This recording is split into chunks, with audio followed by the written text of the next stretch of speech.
በ1400 ብር ቻምፒዮንስ ሊግ የማታሳየኝ ከሆነ እኔ እኮ አባቴ ተርፎኝ አይደለም ለዴስ ቲቪ የምከፍለው ማለት ነው። በ1400 ብር የህዝቡን ድምፅ ሰምተክ ቻምፒዮንስ ሊግ የማታሳይ ከሆነ ስንት አማራጭ ባለበት ታይም ላይ እኔ ከአንተ ጋር ምን አቆየኝ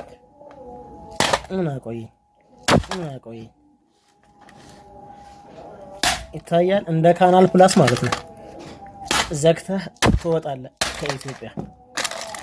እንደ ካናል ፕላስ ተዘጋና ከኢትዮጵያ ትወጣለህ። እሺ ዳይ ብዙ አማራጭ አለ። ከዴስ ቲቪ ውጪ የተሻሉ አማራጮች አሉ። በውስጥ አናግሩኝ። በቲቪም ሆነ በስልክ የሚያሳይ ማለት ነው። በተረፈ ዴስ ቲቪ እንደ ካናል ፕላስ ከኢትዮጵያ ሙሉ ለሙሉ ዘግተህ ትወጣለህ። እሺ በወር 1400 ብር የከፈለ ሻምፒዮን ሊግ ወሳኝ ጨዋታ ካላሳየን ምን ዴስ ቲቪ ነው? ይሄን ነቃቅለህ እንደዚህ ተባብረዋለህ። ይሄ ባለቂ ዴስ ቲቪ ተቀናቃኝ የለም ብላችሁ ተቀናቃኝ የለም ብላችሁ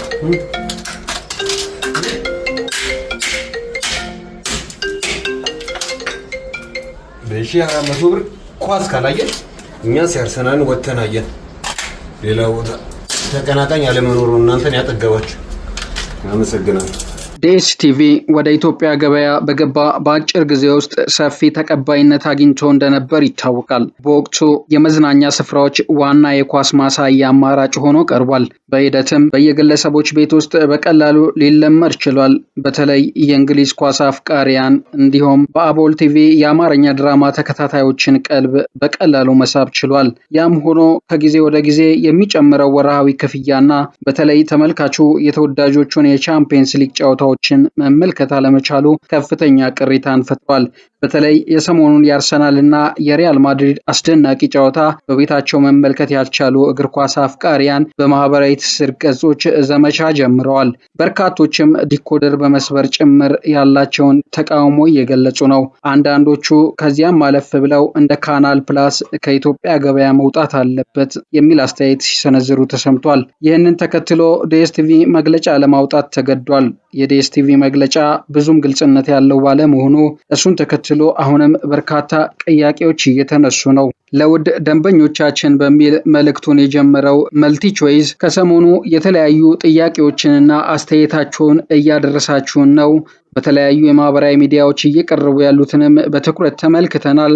ዴስ ቲቪ ከውድ ደንበኞች የሚሰጡ አስተያየቶችን በአንክሮ እንደሚከታተል ኩባንያ ከዚህ ቀደም የተሰጡ አስተያየቶችን ግምት ውስጥ በማስገባትና ከቢዝነስ አዋጭነት ጋር በመመዘን በግብዓትነት እየተጠቀመ መሆኑ ይታወቃል ሲል በመግለጫው ገልጿል።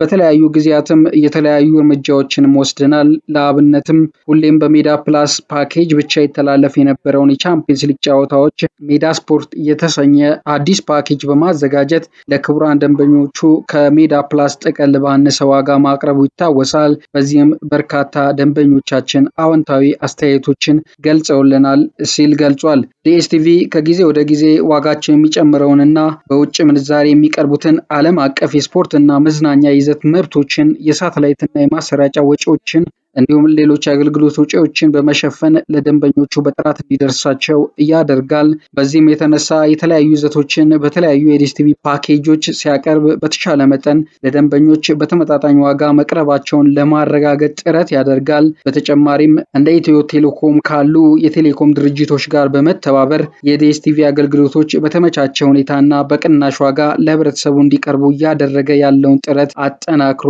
ይቀጥላል። ሁልጊዜም የእናንተን የደንበኞቻችንን አስተያየቶች ልዩ ትኩረት የምንሰጣቸው መሆኑን እያሳወቅን ተወዳጅ የስፖርት ይዘቶች እንዲሁም አዳዲስ ተከታታይ ሀገረኛ ይዘቶችን በላቀ ጥራትና በተመጣጣኝ ዋጋ ለማቅረብ የምንተጋ መሆኑን በአክብሮት እንገልጻለን ይላል ጠቅለል ያለው የዴስ ቲቪ መግለጫ።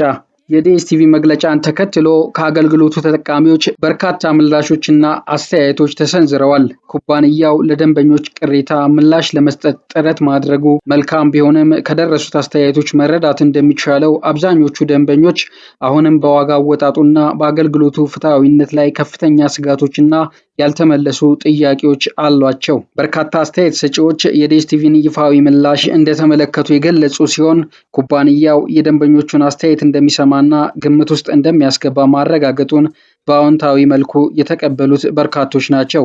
የቀረበው ማብራሪያ ግን መሰረታዊ የሆኑ የዋጋ ውድነትና የፍትሐዊነት ጥያቄዎች በአጥጋቢ ሁኔታ እንዳልተመለሰም የሚያሳይ ሆኗል።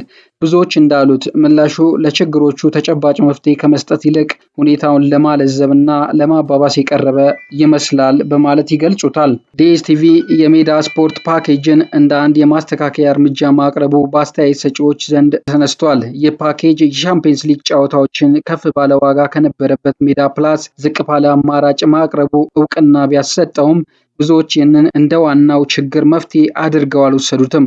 ዋነኛው ቅሬታ ተደጋጋሚ የዋጋ ጭማሪ እና የአብዛኞቹ ፓኬጆች ከኢትዮጵያ ሕዝብ የመግዛት አቅም ጋር አለመመጣጠን መሆኑን አስተያየት ሰጪዎች ያነሳሉ።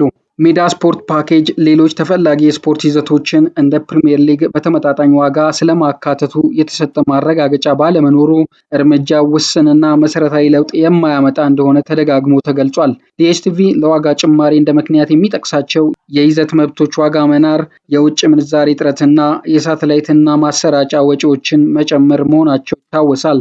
አስተያየት ሰጪዎች እነዚህ ወጪዎች መኖራቸውን ባይክዱም ዋነኛ ጥያቄያቸው ይህ ሁሉ ሸክም ለምን በደንበኛው ጫንቃ ላይ ብቻ ይወድቃል የሚል ሆኗል። በተለይም የኢትዮጵያ የኢኮኖሚ ሁኔታና የዜጎች ዝቅተኛ የመግዛት አቅም ከግምት ውስጥ ሳይገባ የዋጋ ጫናው ሙሉ በሙሉ በደንበኛው ላይ መጣሉ ፍትሐዊነት የጎደለው እንደሆነ በስፋት ተገልጿል። የኩባንያው የወጪ አወቃቀር ግልጽ አለመሆኑና የዋጋ ጭማሪዎቹ ከትክክለኛ የወጪ ለውጥ ጋር ያላቸው ተመጣጣኝነት በአግባቡ አለመታወቁም የደንበኞችን ጥርጣሬ እንዳባባሰው ከአስተያየቶቹ መረዳት ይቻላል። ኩባንያው ከኢትዮ ቴሌኮም ከመሳሰሉ ተቋማት ጋር በመተባበር ቅናሽ ዋጋዎችን ለማቅረብ የሚያደርገው ጥረት በአንዳንድ አስተያየት ሰጪዎች ዘንድ እንደ በጎ ጅምር የተወሰደ ቢሆንም አብዛኞቹ እንደሚሉት እነዚህ ቅናሾች መሰረታዊ የሆነውን የፓኬጆች የዋጋ ውድነት ችግር በዘላቂነት የሚፈቱ አይደሉም። የመነሻ ዋጋው ራሱ ከሀገሪቱ የኢኮኖሚ አቅም አንጻር ከፍተኛ መሆኑ ዋነኛ አሳሳቢ ጉዳይ እንደሆነ ሲጠቆም ይስተዋላል። በበርካታ አስተያየቶች ውስጥ ጎልቶ የሚወጣው ነጥብ ዲኤስቲቪ በሰጠው ምላሽ ውስጥ ስለ ገበያ የበላይነቱ እንዲሁም ይህ የበላይነት በዋጋ አወጣጥ ላይ ስላለው ተጽዕኖ ምንም አለማለቱ ነው። እንዲሁም የዋጋ አወጣጡ ከኢትዮጵያ ዝቅተኛ የመግዛት አቅም ጋር ስላለው ከፍተኛ ልዩነትና ስለሚነሳው የፍትሐዊነት ጥያቄ ማብራሪያ ለመስጠቱ በደንበኞች ዘንድ ከፍተኛ ቅሬታን አስነስቷል። እነዚህ መሰረታዊ ጉዳዮች ምላሽ ሳያገኙ መታለፋቸው ኩባንያው ለደንበኞቹ ስጋት ተገቢውን ትኩረት እየሰጠ አይደለም የሚል እምነት እንዲፈጥር አድርጓል። ከተሰነዘሩት በርካታ አስተያየቶች መረዳት እንደሚቻለው በዲኤስቲቪ የዋጋ አወጣጥ ላይ ሰፊ የሆነ የሕዝብ ቅሬታና ስጋት አለ።